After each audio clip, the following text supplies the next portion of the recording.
Other countries admit that no one other than Indonesia in Southeast Asia is capable of producing 300 units of the Anoa 6x6 Panzer. Indonesia has an independent defense industry to produce armored personnel carriers APC Panzer Anoa 6x6. In terms of design, the Indonesian Anoa 6x6 Panzer is identical to the VAB made by GIAT France. Initially, many accused Indonesia of stealing the VAB design, and then modifying it so that the Anoa 6x6 Panzer was born. Inspired, yes. Stealing, no, because before using the Anoa 6x6 Panzer, Indonesia operated a VAB. VAB was even deployed by the Indonesian military in the East Timor conflict, and the eradication of GAM in Aceh. The use of Anoa 6x6 Panzers is important because Indonesia is building a mechanized infantry battalion. The development of progress over time changes the tactics and strategy of war. That is why it is said that tactics are alive. In this way, mechanized unit tactics emerged, which has now been formed by mechanized battalions in the ranks of the Indonesian army. Some of these units are equipped with the Anoa 6x6 Panzer defense equipment made by PT.Pindad is a medium personnel transport type.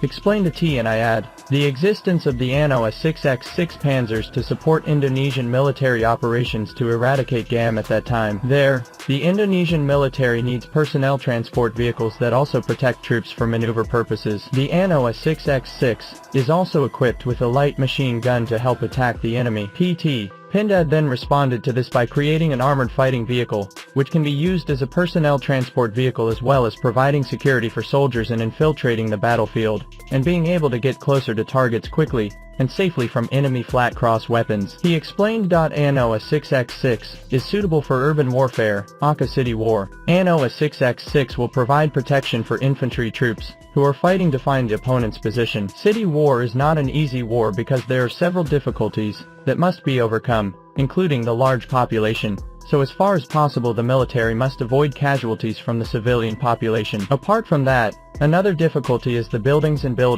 that can become obstacles in the enemy's observation, so to disable it requires a lot of energy and a longer time. Therefore, special combat vehicles are needed to face this war, one of which is an armored combat vehicle, which can maneuver quickly to facilitate infiltration of targets. Explained to T&Pindad.